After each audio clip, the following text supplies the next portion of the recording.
40 জন 50 জন 60 জন পর্যন্ত একসঙ্গে দেখেছি এবং সেই টোটাল টাকার টিকিটের টাকাটা কিন্তু আমি নিজে দিয়ে এবং আমি মোটামুটি একটা হিসাব করেছিলাম যে আয়নাবাজিতে আমি প্রায় নিজের পকেট থেকে প্রায় লাখখানেক টাকার টিকিট কেটেছি। তা সো আজকের যে টিকিট এটাও ওইভাবেই আমার আগে থেকে প্রস্তুতি নেওয়া যে আমার ছবি আমি গিয়ে দেখবো। একটা হচ্ছে ব্রেকিং এনিওয়ে, কিন্তু মাল্টিকাস্টিং এর সিনেমা নিয়ে আমরা কিন্তু যদি অন্য জায়গায় দেখি, যদি বলিউডের দিকে তাকাই সেখানে কিন্তু আছে। বাংলাদেশে একটা মাল্টিকাস্টিং এর সিনেমা দেখতে তারকা দেখতে হয়, সেটা কিন্তু আপনি ভেঙে দিলেন। আপনি কি মনে করেন যে আগামীতে এই ধরনের মাল্টিকাস্টিং এটা আসলে ভয় না, এটাকে ভয় বলে না। এটা হচ্ছে যে অনেকেই চিন্তা করে যে আমি এর সাথে স্ক্রিন শেয়ার করব, মানে নিজের ওজনটা বেশি মাপামাপি করে, আসলে নিজের ওয়েটটা, যে আমার কাজের ওয়েট আছে, আমি বোধহয় এটা করলে বোধহয় আমার ওয়েট কমে যাবে, আমার গ্রহণযোগ্যতা কমে যাবে, তা না। আমি যদি বৃহত্তর সিনেমার কথা চিন্তা করি, আপনি একটা জিনিস খেয়াল করে দেখেন, আজ থেকে 15 বছর আগে আমরা একই স্ক্রিনে, টেলিভিশনে বলি বা ফিল্মে বলি, অনেক বড় বড় শিল্পীরা একসাথে আমরা স্ক্রিন শেয়ার করতাম। এখন কি দেখা যায়? কেন দেখা যায় না? সময়টা পাল্টাতে পাল্টাতে এমন অবস্থা হয়েছে যে প্রত্যেকে যার যার নিজস্ব কাজ নিজে এবং সব কিছু একার করতে চায়।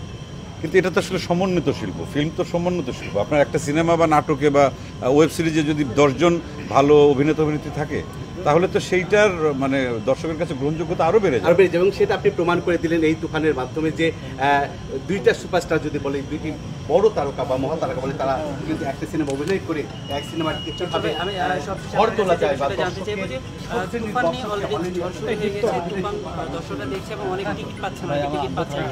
সেই জায়গায় আসলে আপনি ফ্যামিলি নিয়ে দেখার পেয়েছেন?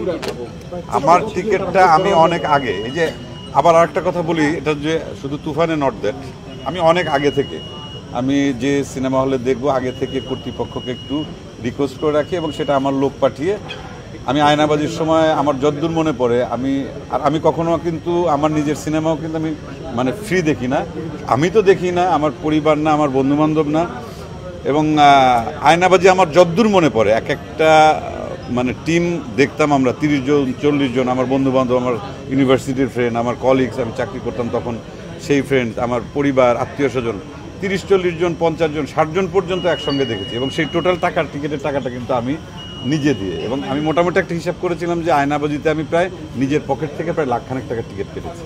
তা সো আজকের যে টিকিট এটাও ওইভাবেই আমার আগে থেকে প্রস্তুতি নেওয়া যে আমার ছবি আমি গিয়ে দেখবো, আমি দর্শক হিসাবে দেখি সিনেমা। আজকে কাদের সঙ্গে দেখতে এসেছেন?